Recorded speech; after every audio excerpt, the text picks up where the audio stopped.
I'm Courtney, 34 years old, and I thought 8 years of marriage meant something until I woke up alone in a luxury Paris hotel suite. My phone screen showed those 3 words that changed everything number blocked. My millionaire husband Marcus had vanished with our money, our credit cards, everything. The text he'd sent before blocking me still burns in my memory.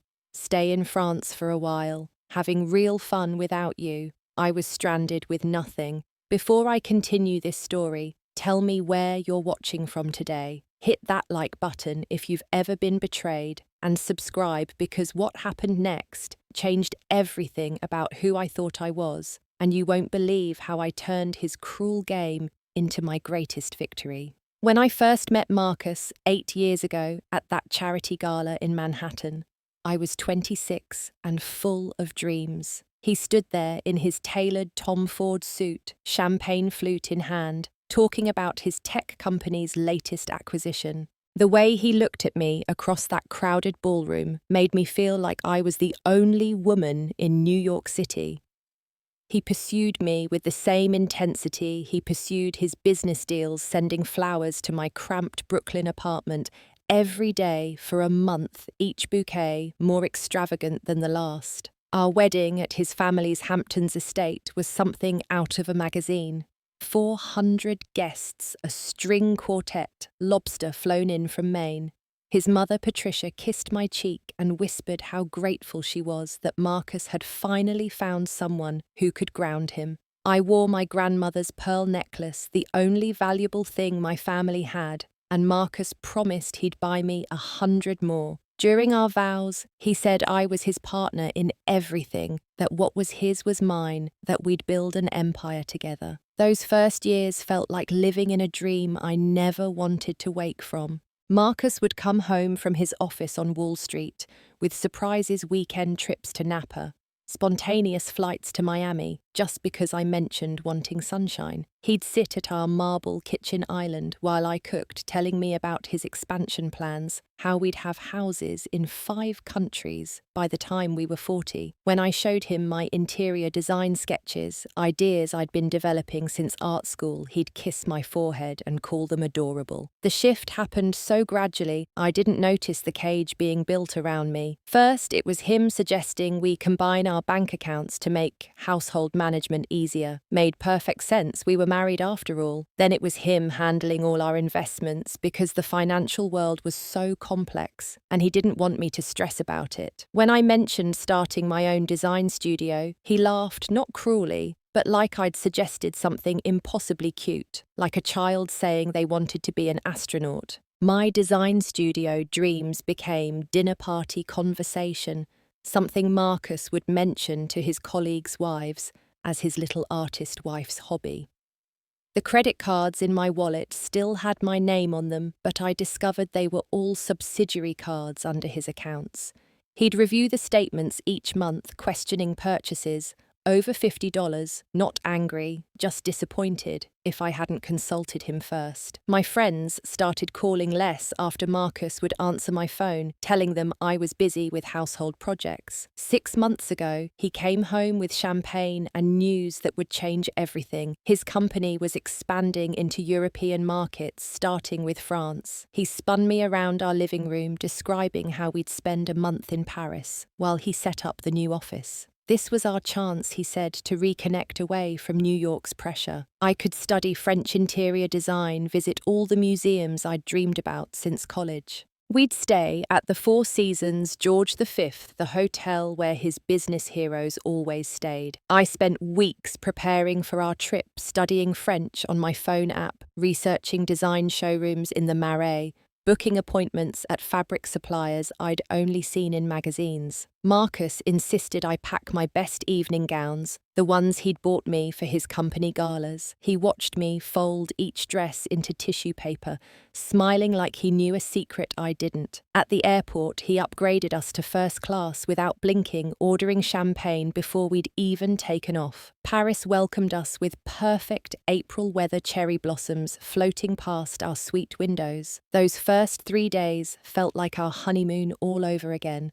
Marcus held my hand through the Louvre, took photos of me at Versailles, bought me macarons from La Durée every morning. He was the man I'd fallen in love with, attentive and generous, making dinner reservations at restaurants I couldn't pronounce. Between his business calls, which seemed to come more frequently each day, he'd pull me close and tell me how beautiful I looked with the Eiffel Tower lights behind me. On our fourth morning in Paris, everything changed. I woke to find his side of our king-sized bed empty, just a note on his pillow written on hotel stationery. Business meeting with potential investors back tonight.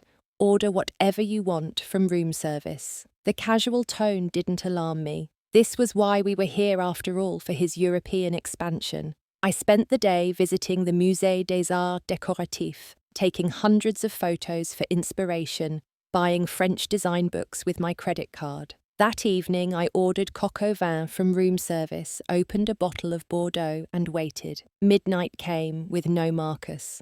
My calls went straight to voicemail, but I told myself international business dinners probably ran late here. Maybe his phone had died. I fell asleep in the hotel bathrobe, my makeup still on the dinner cold on its silver tray. The next morning changed everything about my understanding of the man I'd married. Sunlight streamed through those expensive curtains, highlighting the empty space where Marcus's suitcase had been. His toiletries were gone from the bathroom, his clothes missing from the closet.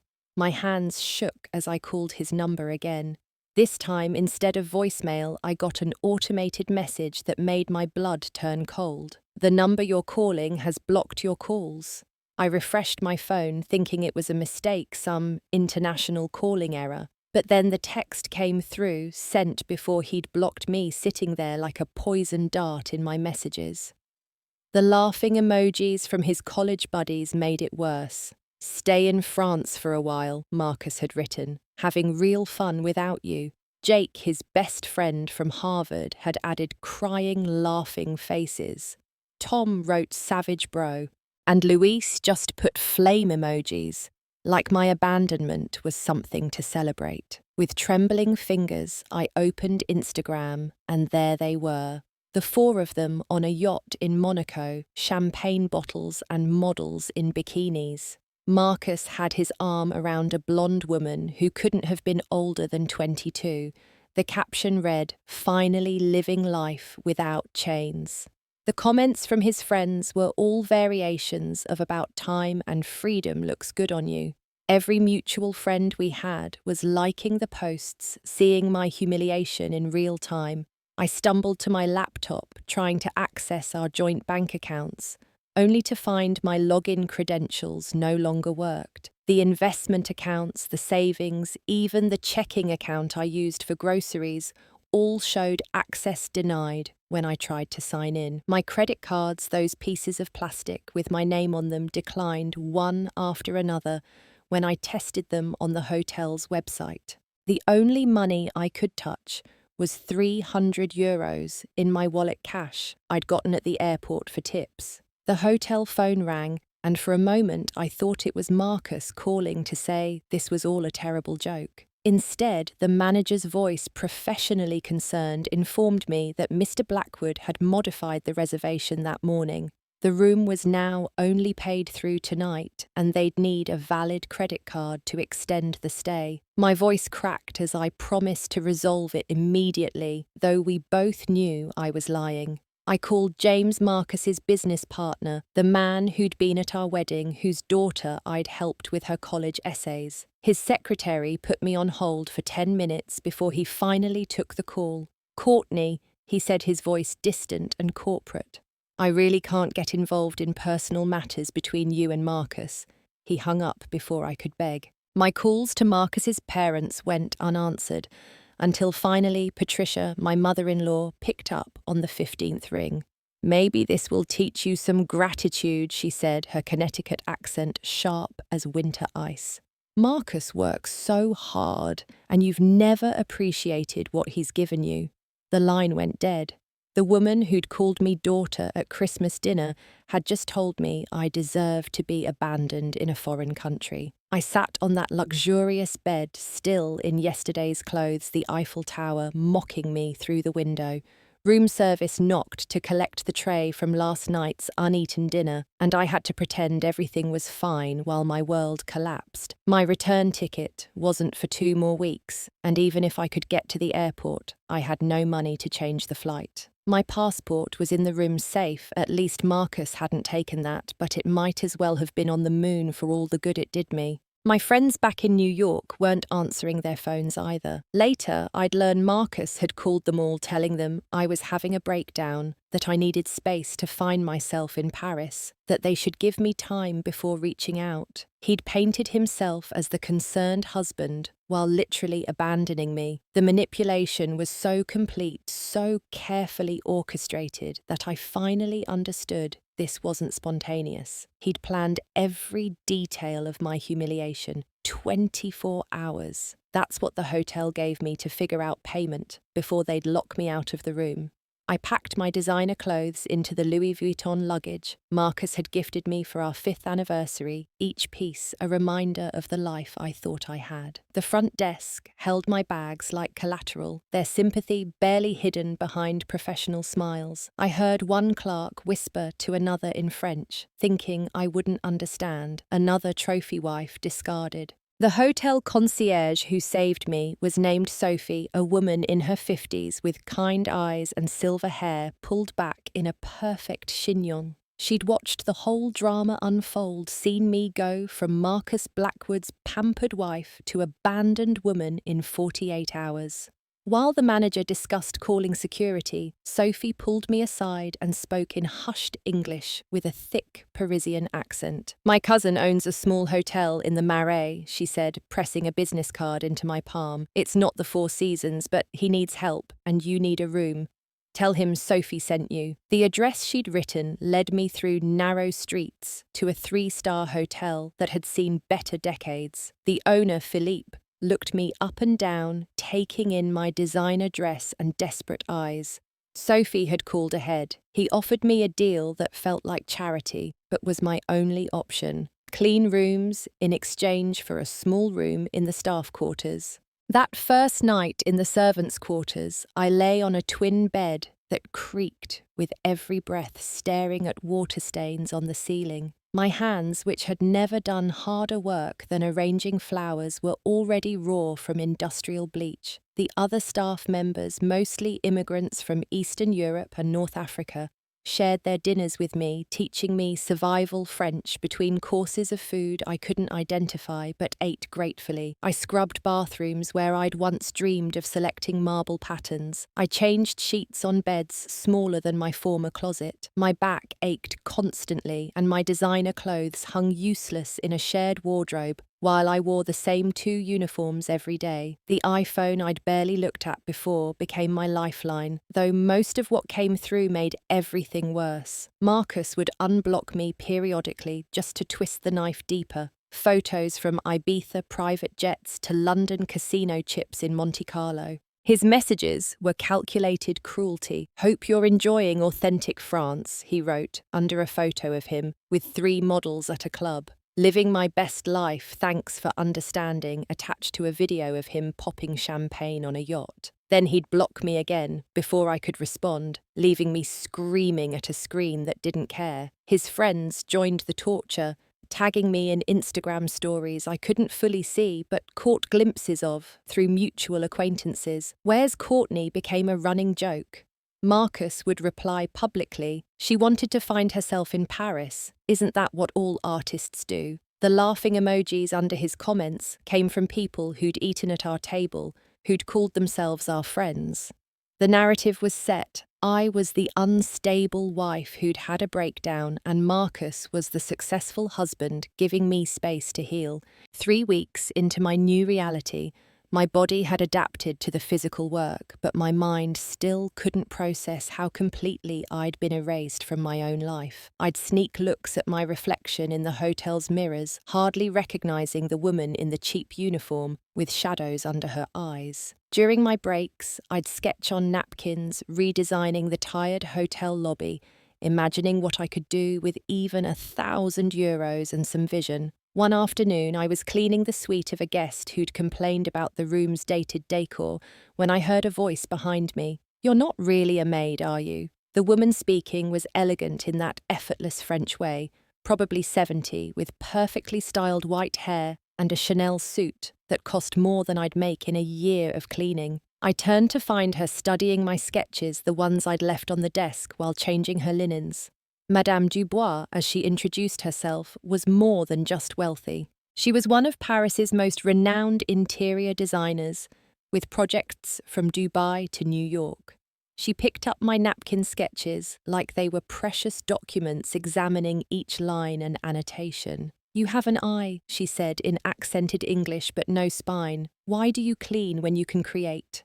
The question hung between us like a challenge. I told Madame Dubois everything standing there in that hotel suite, with my cleaning supplies at my feet. She listened without interrupting, occasionally nodding as if my story confirmed something she already knew. When I finished, she sat on the freshly made bed and patted the space beside her, ignoring every rule about staff behavior I'd been taught. "Your husband," she said, studying my face, "he thinks he broke you. Instead, he freed you. You just don't know it yet." She pulled out her phone and made a call in rapid French. Within minutes, she'd arranged for me to work evenings, organising her showroom while keeping my cleaning job during the days. The payment she offered for part-time work was more than the hotel paid for full-time cleaning. Her showroom in the 16th arrondissement was everything I'd dreamed of when I'd imagined having my own studio.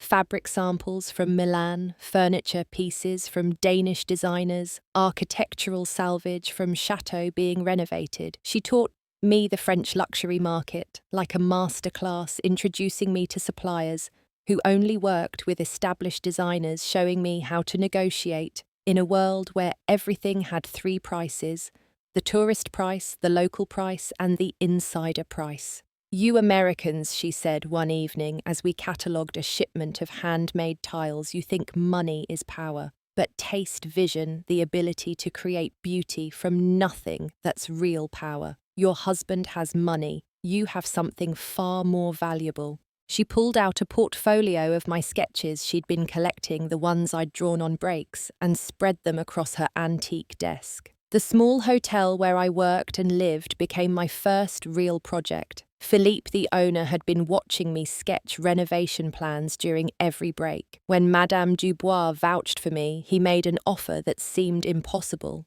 Design the renovation with almost no budget, using only creativity and connections, and he'd give me 20% of any increased revenue for the first year. It was a risk he couldn't really afford, and an opportunity I couldn't refuse. I worked 18-hour days, cleaning in the morning, sourcing materials in the afternoon, painting walls myself at night.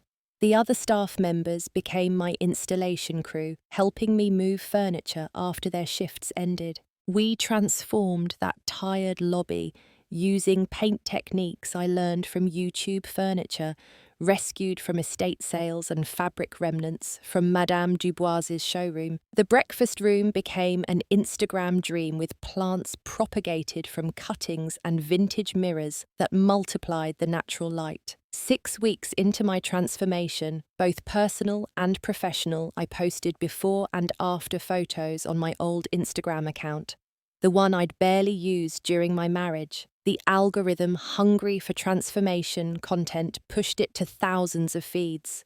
Design bloggers started sharing it, calling it the ultimate budget renovation.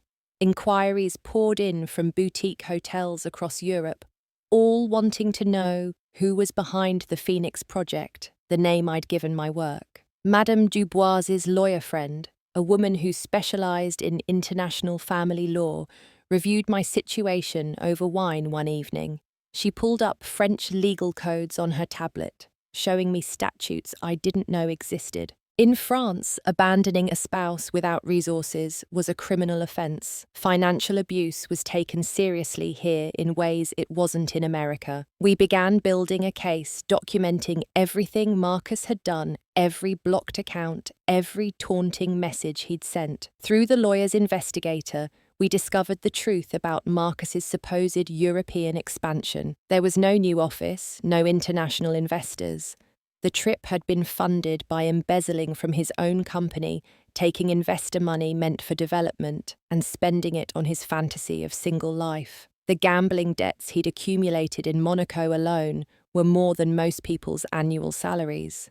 His company's board had started asking questions, and he was running out of lies to tell them. But the cruelest discovery was about my grandmother's estate. She'd left me $200,000 when she died 3 years ago. Money Marcus had convinced me to let him invest for our future. That money, my only inheritance, had been liquidated 6 months ago, right when he started planning this trip. The France abandonment wasn't just cruel, it was strategic. He needed me broken and desperate, so I'd sign whatever divorce papers he eventually sent. Marcus had miscalculated one fundamental thing. He thought humiliation would destroy me, that being forced to clean toilets and beg for food would make me compliant. He thought I was the same 26-year-old girl who'd been dazzled by his wealth and confidence. But every floor I scrubbed had taught me I could survive anything. Every night in that tiny room had shown me I didn't need luxury to exist. Every sketch I drew proved my creativity didn't depend on his permission.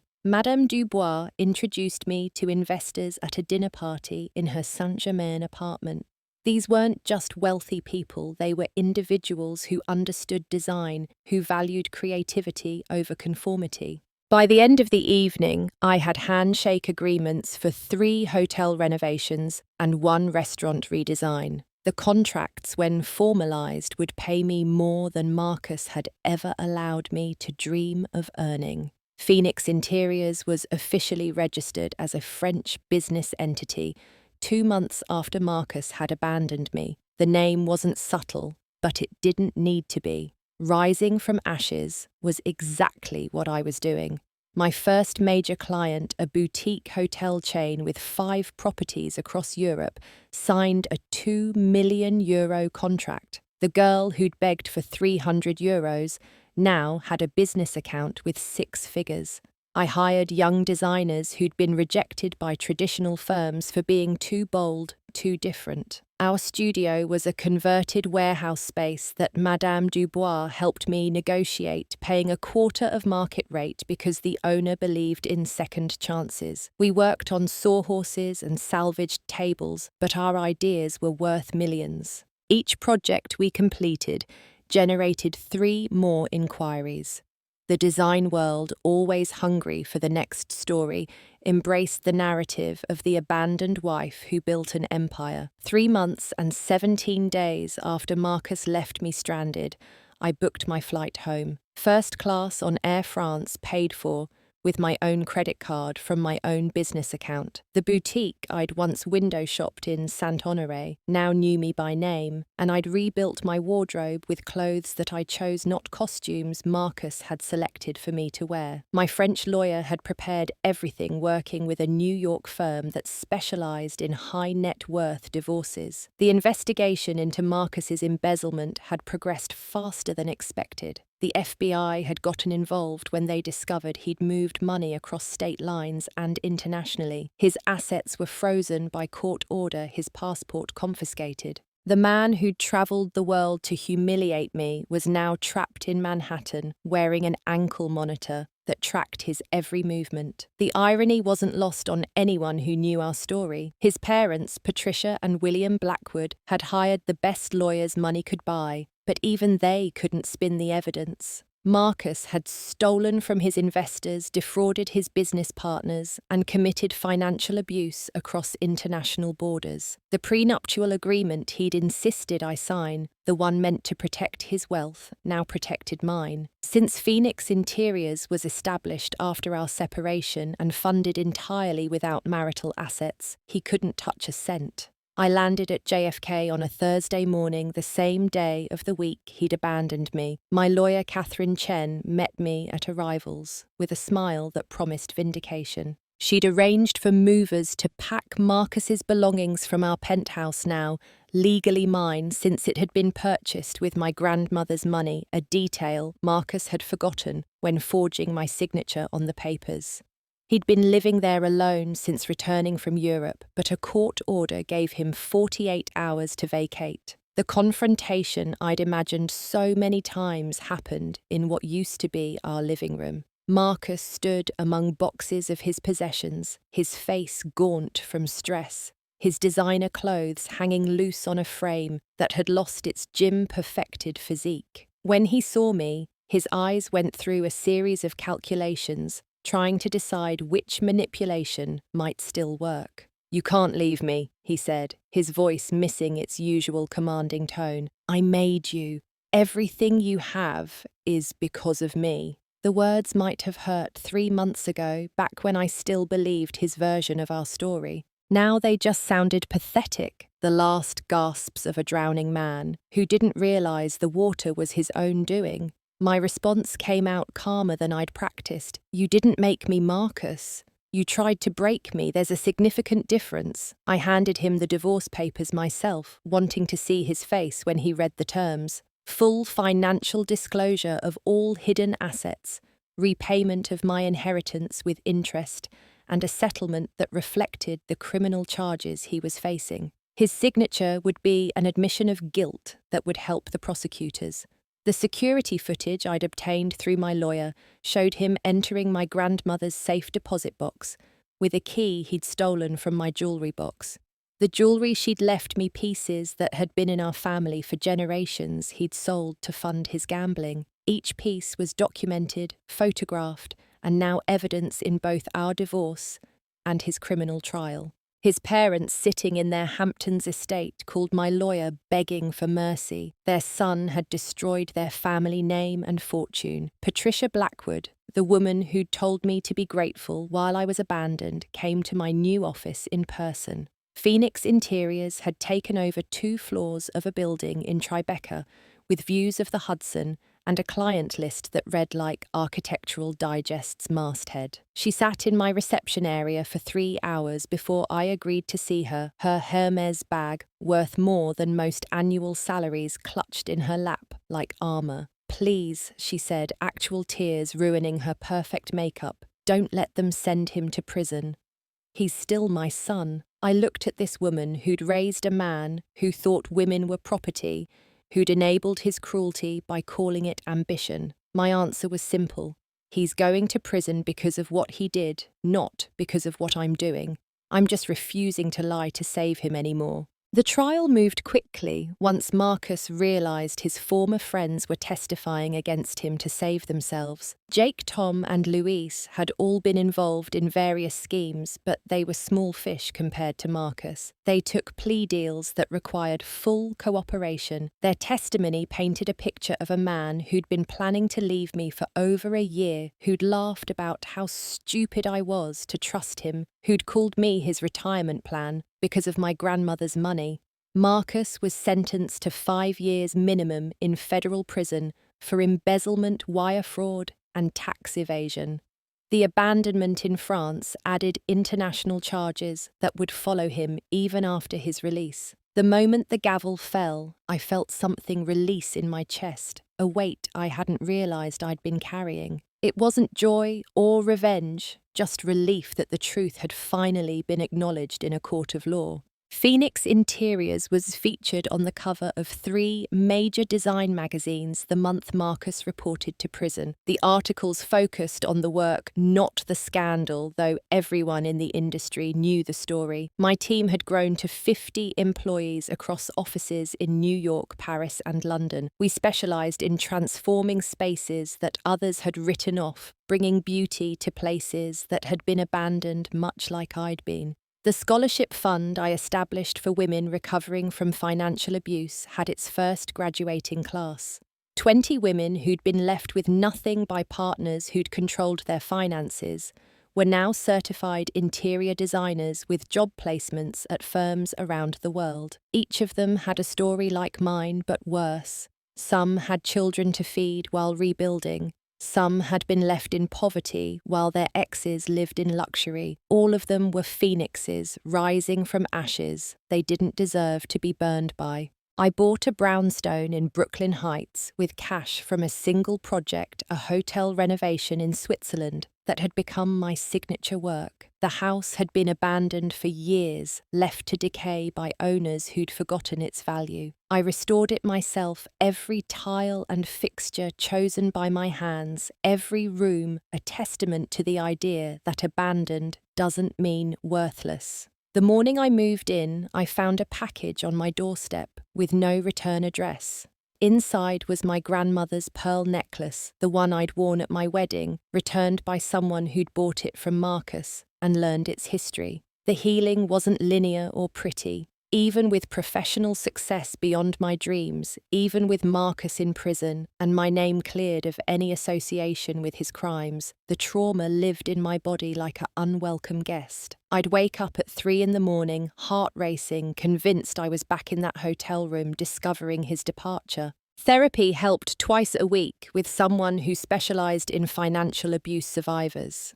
Dr. Sarah Martinez had seen hundreds of women like me, successful and intelligent people, who'd been slowly conditioned to accept the unacceptable. She helped me understand that Marcus had never loved me, that people like him weren't capable of love in the way healthy people understood it. He'd seen me as an asset, a beautiful acquisition that came with a respectable family name and an inheritance he could steal. The red flags had been there from the beginning, hidden under grand gestures and love bombing that felt like romance but was actually control. I started recognizing the warning signs I'd missed or explained away, how he'd isolated me from friends by being charming but always available, making me feel guilty for choosing anyone else's company over his, how he'd framed financial control as protection, making me feel incapable rather than imprisoned. How he'd weaponized generosity, giving me things I hadn't asked for,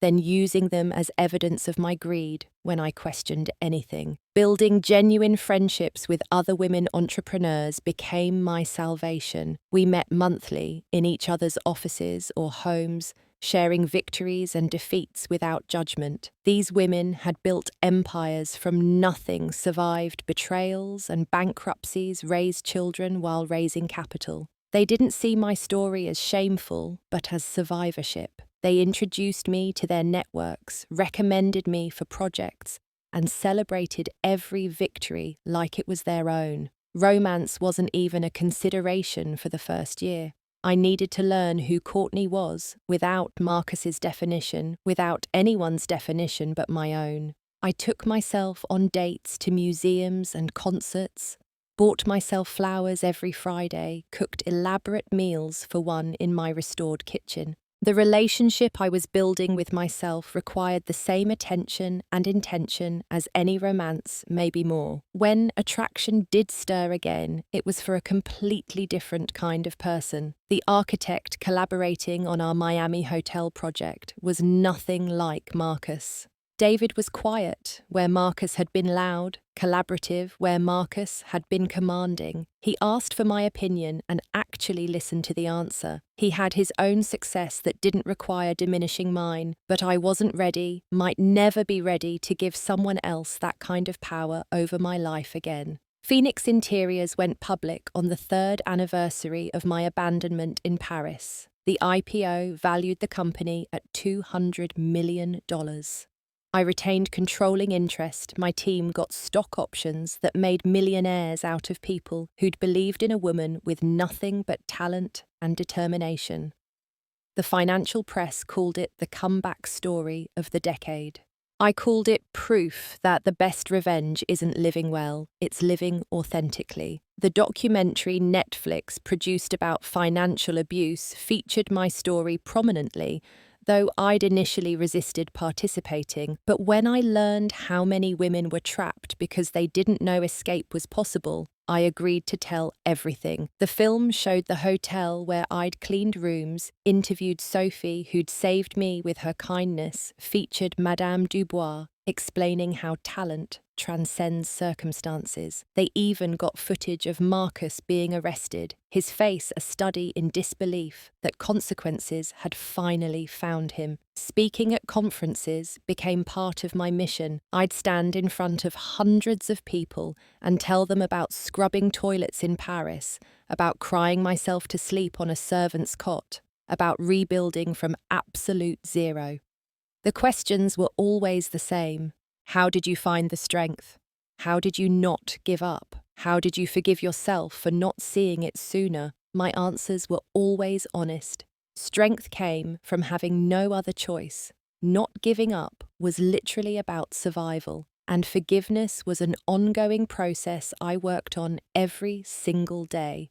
The book I published, Financial Freedom After Abuse, a Phoenix Rising Guide, became required reading at several law schools and social work programs. Every chapter contained practical advice, mixed with personal narrative: how to recognize financial abuse before it's too late, how to document everything even when you think you're crazy, how to rebuild credit, find resources, believe in your own worth when someone has spent years convincing you that you have none. Marcus was released after serving 3 years with good behavior, but his life was nothing like before. His professional licenses were revoked, his reputation destroyed beyond repair. He moved back to his parents' Connecticut estate, but even they kept their distance. The trust fund he'd always fallen back on was depleted from legal fees and settlements. The last I heard, he was working at a car dealership in New Jersey, the kind of place that didn't Google their employees. His former friends all moved on with their lives, pretending they'd never known him well. Jake married money and moved to Singapore. Tom joined a monastery, seeking redemption for various sins. Luis disappeared entirely, rumors placing him everywhere from Dubai to Detroit. None of them ever apologized to me, but their silence said everything. They'd chosen their side and lost. I'd been forced onto my own side and won. The women I helped through the Phoenix Foundation weren't all success stories. Some went back to their abusers, unable to break the psychological chains even when the financial ones were severed. Some struggled with addiction or mental health crises that money couldn't solve. But for everyone who made it out and rebuilt, there were 10 more who saw it was possible. The foundation provided emergency housing, legal assistance, job training, and most importantly, belief that leaving was survivable. One woman, Jennifer, had been left by her husband in a situation eerily similar to mine, except she had 3 children and no Madame Dubois to save her. The foundation got her family back to America, found her housing and childcare, and funded her coding boot camp. 2 years later, she was making 6 figures at a tech company.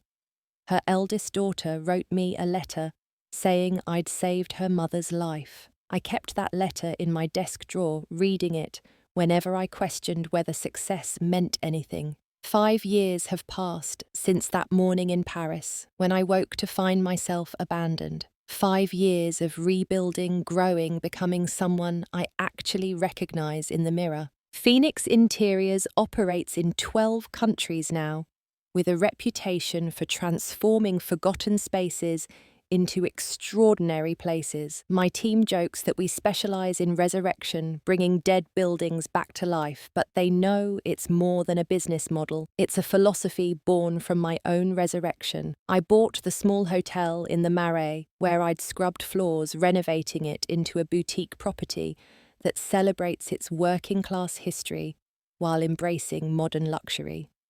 Philippe still runs it now as a partner rather than an owner. The servants' quarters, where I'd cried myself to sleep, became a museum-quality preservation of immigrant worker housing, reminding guests that beauty often rises from struggle. Sophie, the concierge who'd saved me, cuts the ribbon at the reopening. Madame Dubois, now 80 and still impeccably dressed, called it my masterpiece. The Hamptons estate, where I'd married Marcus, went into foreclosure after his parents lost everything trying to save him. I bought it at auction for a fraction of its value, turning it into a retreat centre for financial abuse survivors, where 400 wedding guests had once toasted my doomed marriage women now gather to rebuild their lives. The ballroom where I'd danced in my grandmother's pearls became a workspace where survivors learn new skills. The irony is so perfect it feels like fiction, but it's real, all of it. Marcus sent me a letter last month forwarded through my lawyer since direct contact would violate his parole. He wanted to apologize, to explain, to ask for forgiveness he'd never earn. I read it once, then fed it to the fireplace in my Brooklyn brownstone, watching his words turn to ash like everything else about our marriage. The woman who might have needed his apology died in that Paris hotel room. The woman I am now doesn't need anything from him, not even acknowledgement of what he did. My mother, who'd been too sick to help during the crisis, lived to see my success. She spent her last months in my guest room, proud of the daughter who'd survived what would have destroyed most people. Before she died, she told me my grandmother would have been proud too, that the women in our family had always been phoenixes rising from whatever tried to burn them. She was right. The inheritance Marcus stole was just money. The real inheritance was resilience I didn't know I had. Romance found me when I stopped looking for it. Not David the architect, but someone unexpected. Marie-Claire, the French lawyer who'd helped build my case, moved to New York for completely unrelated reasons. We met for coffee to discuss foundation legal work and discovered conversation that lasted 6 hours. She understood survival and success, having built her own practice after her family disowned her for loving women. We took it slow, both of us too scarred to rush toward anything that might become a cage. The speaking engagements continue, though now I'm selective about which stories need to be heard. Last week, I spoke at Harvard Business School in the same auditorium where Marcus had given a talk about entrepreneurship years ago. The professor introducing me mentioned this coincidence, not knowing the full story. I told those eager MBA students that real entrepreneurship isn't about taking risks with other people's money. It's about risking everything on yourself when you have no other choice. My story has been optioned for a feature film, though I insisted on creative control. Too many survival stories get turned into revenge fantasies or romantic comedies where the woman needs another man to save her. My story isn't about revenge or romance. It's about the radical act of saving yourself when the person who promised to protect you becomes the danger you need protection from. It's about learning that rock bottom has a basement, but also that you can build an empire from underground. The Phoenix Foundation just opened its 10th shelter, this one in Los Angeles, where the need is hidden behind Hollywood glamour.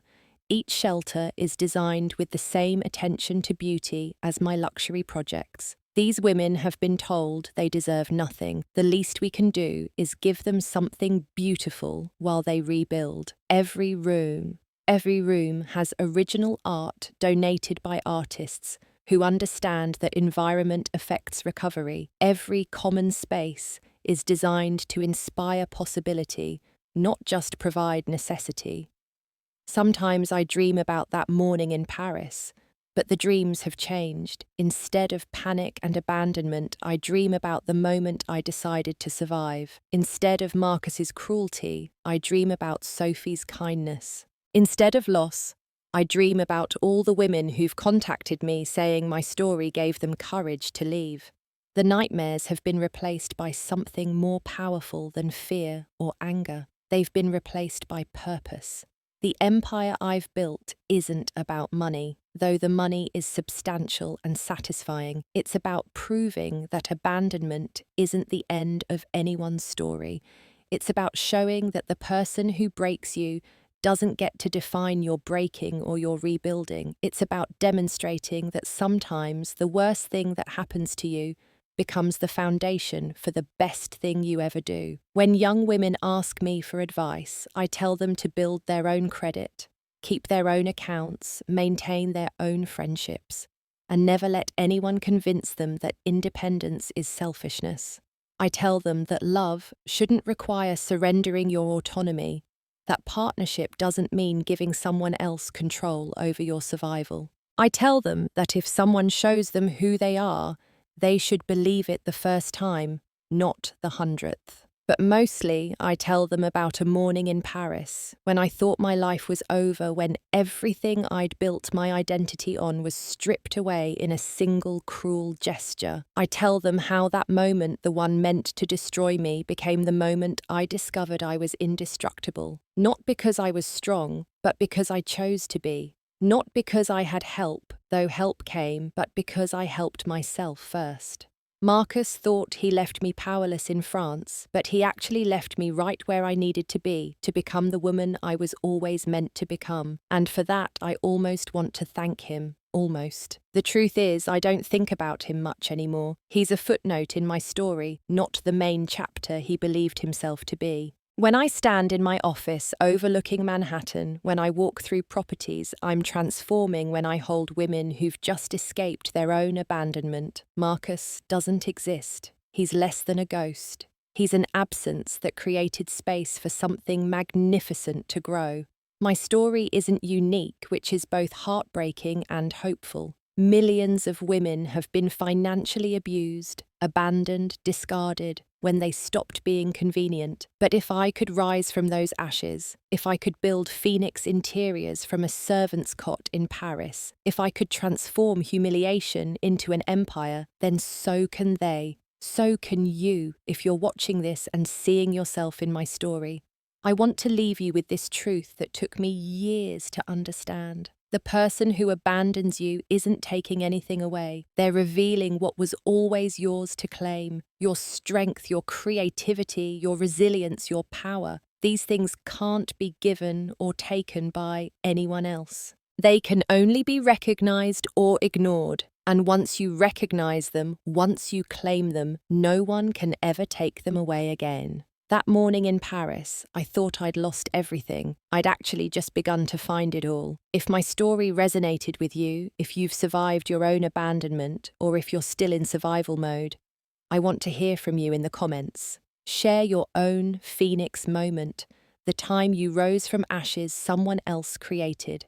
Like this video if you believe in the power of comeback stories, and subscribe to hear more about how we're transforming pain into power through the Phoenix Foundation.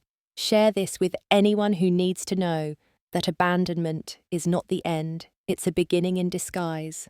Thank you for listening to my story. May you find your own wings in whatever ashes you're rising from. And remember, the best revenge isn't living well, it's living free.